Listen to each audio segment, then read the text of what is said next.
इसके अलावा 5 अभियंत्रण महाविद्यालय खोलने का जिक्र किया था, लेकिन अभी भी वो धरातल पर नहीं दिख रहे हैं। सबसे पहले मैं वित्त मंत्री महोदय और सरकार को बधाई दूंगा कि उन्होंने चतरा में भारत रत्न संविधान निर्माता डॉक्टर भीमराव अंबेडकर के नाम पर विश्वविद्यालय खोलने की योजना बजट में शामिल किया है।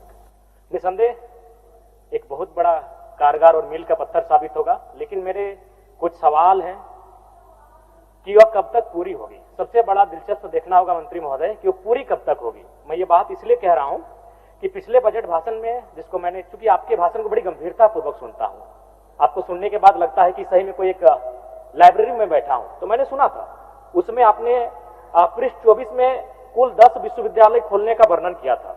इसके अलावा 5 अभियंत्रण महाविद्यालय खोलने का जिक्र किया था, लेकिन अभी भी वो धरातल पर नहीं दिख रहे हैं। अगर बात करें तो इस राज्य में मैं आसन के माध्यम से उच्च तकनीकी शिक्षा मंत्री महोदय को भी कहना चाहूंगा कि 9 पॉलिटेक्निक भवन का निर्माण वर्षों पूर्व हो चुका है, लेकिन अभी तक पढ़ाई आरंभ नहीं हो चुकी। मैं उनका नाम बताना चाहूंगा: खूंटी, हजारीबाग, जामताड़ा, गोड्डा, पलामू, चतरा, बगोदर, लोहरदगा। इसमें क्या है कि अनुमानित 800 से 900 करोड़ की लागत से ये पॉलिटेक्निक कॉलेज बनकर तैयार हुए होंगे, लेकिन अभी वहां पढ़ाई शुरू नहीं होने के कारण मंत्री महोदय हमें लगता है कि उनका दीवार, खिड़कियां, दरवाजे और पंखे तक चोरी होने लगे हैं। तो सवाल ये है कि हम जब तक उसकी गुणवत्ता पे बात नहीं करेंगे, भवन बनाए जाते हैं, ठेकेदार टेंडर लेते हैं और कमीशन का तो फिर छुपा किसी से नहीं है, लेकिन उसकी सार्थकता तभी होगी जब उसमें वास्तव में बच्चे पढ़ने जाएंगे।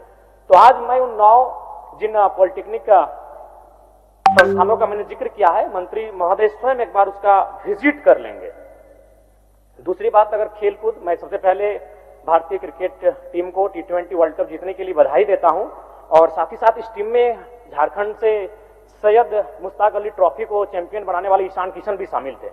और खेलकूद मैं इसलिए बात करना चाहता हूं क्योंकि मैं एक युवा हूं और मेरा मानना है कि खेल में अगर सरकार फोकस करे तो शायद हम युवाओं को एक अच्छा स्कोप दे सकते हैं। ये झारखंड की भूमि प्रतिभाओं की कमी नहीं है, हमें याद करना चाहिए। आज तो खैर हमने बहुत सारा सिस्टम बदला, आज हम 21वीं सदी में जी रहे हैं, लेकिन याद कीजिए 1928 जब उस समय भारत देश अंग्रेजों के अधीन था और इस रांची के खूंटी से जयपाल सिंह मुंडा ने भारत को पहला ओलंपिक में गोल्ड मेडल दिलाया था।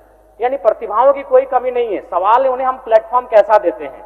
आज देखिएगा बहुत सारे खिलाड़ियों का नाम आता है अखबारों के पन्नों में, उनको हम बधाइयां देते हैं सोशल मीडिया के माध्यम से, लेकिन क्या होता है फिर पता चलता है कि कोई साग सब्जी बेच रहा है, कोई सड़क के किनारे दुकान लगाकर चोप सिंगाड़ा बेच रहा है। तो सरकार को इन विषयों पर ध्यान देने की आवश्यकता है। मंत्री 30 सेकंड लेंगे, ज्यादा नहीं लेंगे, बाकियों ने हम इंपॉर्टेंट ही बात रखेंगे।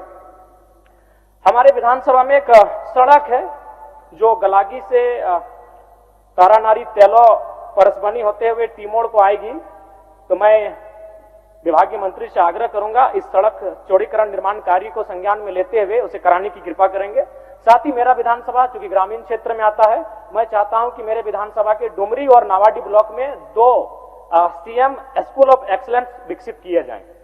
और साथ ही साथ एक सूचना एक आया था कि चूंकि बात अभी DK सिंह है जो 3 यूनिवर्सिटी के VC हैं, तो हम लाख अच्छी बातें करें, अगर एक व्यक्ति अगर 3 विश्वविद्यालय के VC बन के रहेंगे तो फिर हमें नहीं लगता है कि शैक्षणिक व्यवस्था हमारी ठीक ठाक चलेगी। और आज क्या हुआ, UG और PG का जो मिड सेमेस्टर का एग्जाम था DSPMU में, जिसमें VC नहीं होने के कारण कर्मचारियों ने शायद ताला बंद किया था, जिससे एग्जाम नहीं हो पाया। और ऐसे में क्या होगा कि सेशन पूरा लेट हो जाएगा।